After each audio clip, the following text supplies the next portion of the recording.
Se terminan 4 años de la presidencia de Macri. ¿Y cuáles son me gusta hacerlo en positivo, las enseñanzas que nos deja este gobierno desde la economía? Las enseñanzas es lo que no se debe hacer. Me parece que lo más destacable de esta administración. Sí. Nos dejó una serie de enseñanzas que, como bien se dice, la historia es una verdadera maestra de lo que no debemos hacer.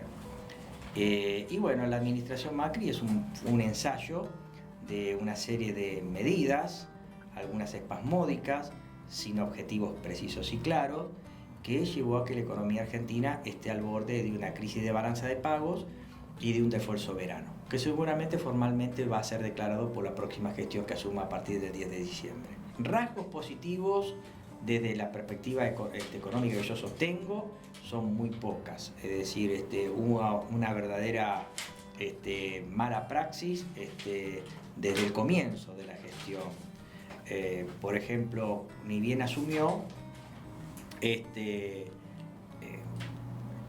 lo que postuló fue una liberación del cepo cambiario, que podríamos decir fue uno de los pocos rasgos positivos que hubo, pero en realidad terminó este gobierno con otro cepo. La eliminación del cepo implicó una liberación del dólar, y esa liberación del dólar implicó una devaluación. El dólar pasó de 9 pesos con 24 a 16, un poquito más, después bajó a 16. Fue una devaluación bastante poco exitosa, dado que ese overshooting de pasaje de 9.24 hasta 16 implicó que todo eso fuera trasladado a precios. Entonces la devaluación nos generó efectos reales y ya a mitad de año volvíamos a estar con retraso cambiario. O sea que el retraso cambiario que llegábamos al final de la administración de Cristina Fernández de Kirchner, volvíamos a un nuevo retraso cambiario hacia mitad de año. O sea, fue una devaluación mal hecha, porque las verdaderas devaluaciones tienen que generar efectos reales en la economía. Hacer que la tasa de devaluación nominal supere la del incremento de los precios. Y eso puede darse pura y exclusivamente cuando yo acompaño a la devaluación con disciplina fiscal. O sea, paso de un déficit fiscal a un superávit fiscal. Si yo paso de un déficit fiscal a un superávit fiscal, o por lo menos un equilibrio fiscal, la devaluación comprime o sostiene a la demanda agregada. Entonces el tipo de cambio nominal, la tasa a la que evoluciona el tipo de cambio nominal al alza, es mayor que la evolución de los precios. Entonces ahí puedo tener un tipo de cambio real que me genera una mejora de la competitividad de la economía. A fortiori, la mejora de la competitividad de la economía hace que esta aumente las exportaciones, haga caer las importaciones, genere una balanza comercial de negativa a positiva o de positiva a más positiva, se genere una cuenta corriente positiva y el país recupere la solvencia fiscal. A la vez que desde el punto de vista fiscal, el país pasa de un déficit a un superávit fiscal e induce también al sector privado a que su déficit se transforme también en un superávit. Es lo que en la facultad llamamos o lo modelizamos como las 3 brechas, en donde usted en una economía usted tiene 3 restricciones presupuestarias: la del sector público, la del sector privado, en el que estamos las familias y las empresas, y el sector externo. Generalmente lo que suele verse, lo que ya veíamos viendo en la última parte del gobierno de Cristina Fernández de Kirchner, era un problema de déficit gemelos. Un déficit gemelo en donde teníamos un déficit fiscal y un déficit de cuenta corriente acompañado con un retraso cambiario y un tipo de cambio reprimido en orden a 9.24, también con un control de cambio bastante discutible, por cierto. La administración Macri lo que hizo fue liberar el cepo, se genera una hiperdevaluación que, como no había un correlato con una corrección del déficit fiscal a un superávit fiscal, hizo que la devaluación inmediatamente se trasladara a precio. Cuando yo devalúo sin generar un ajuste fiscal, o sea, si devalúo con persistencia del déficit fiscal, la tasa de devaluación anticipa a la próxima tasa de inflación. O sea, la devaluación genera inflación. Por lo tanto, en poco tiempo, la tasa de devaluación significa la traducción de una mayor inflación. Si devalúo un 40%, la inflación va a ser del 40%. Si devalúo un 60%, la inflación va a ser de un 60%. Y es lo que ocurrió con esta devaluación fallida de la época de Prat-Gay, en donde una devaluación que fue en torno al 40%, rápidamente se trasladó a precios.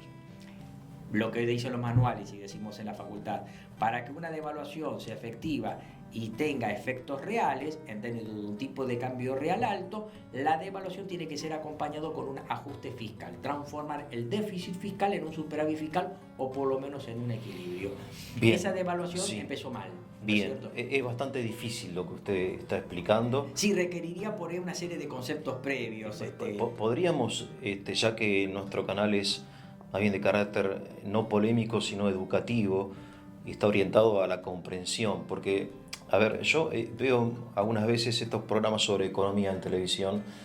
Cuando termina el programa entiendo menos de que Claro. cuando empezó. Y a mí me pasa lo mismo porque muchos colegas dan por ciertas cosas. Claro, y aparte porque todos discuten y cada uno pone... Entonces me gustaría que orientados, digamos, a menos a comprender un poquito, ¿no?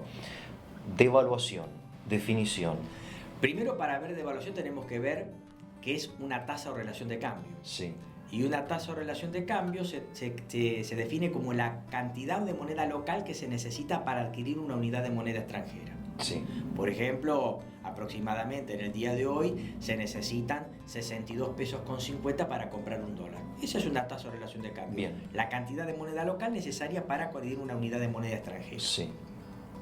Existe una depreciación o una devaluación cuando se necesitan más unidades de moneda local para comprar esa unidad de moneda extranjera. Por ejemplo, si de 62 me voy a 80 pesos por dólar, ahí se ha producido una depreciación o devaluación del peso, porque yo necesito más pesos, me fui de 62,50 a 80 pesos para comprar esa unidad de dólar. Perfecto. Ahora, cuando uno tiene dólares le pasa exactamente al revés.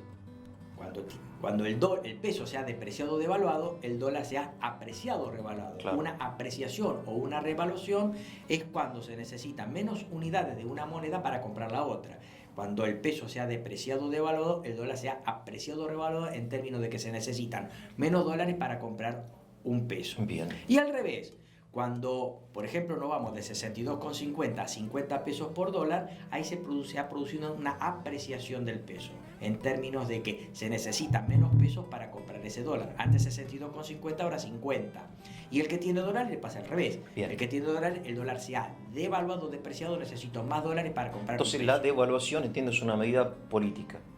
No, puede ser de los mercados. Ah, puede ser de los mercados. Depende también el sistema de tipo de cambio que se utilice. Exactamente. Los tipos de cambios son los marcos que dan el marco o las regulaciones que operan en las compra-ventas de divisas. Pero en el caso que estamos analizando al comienzo del gobierno de Macri, fue una medida política. Fue una medida política y necesaria porque el país necesitaba devaluar la moneda y terminar con las restricciones cambiarias que habían generado serios problemas en la economía local. Por ejemplo, había generado un fuerte trastorno en el mercado inmobiliario, se había prácticamente parado todo el tema de compraventas de viviendas. O sea, ¿eso usted considera que estuvo bien?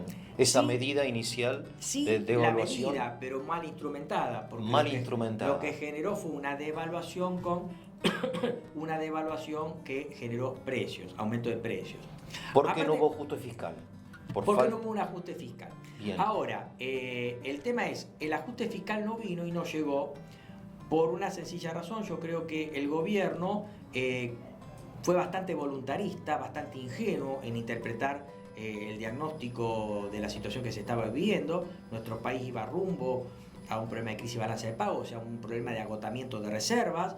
Y el gobierno interpretó que con el cambio de administración iba a haber un cambio de expectativa, la liberación del tipo de cambio iba a generar cierto optimismo en la economía y iban a comenzar a fluir capitales productivos durante toda la gestión.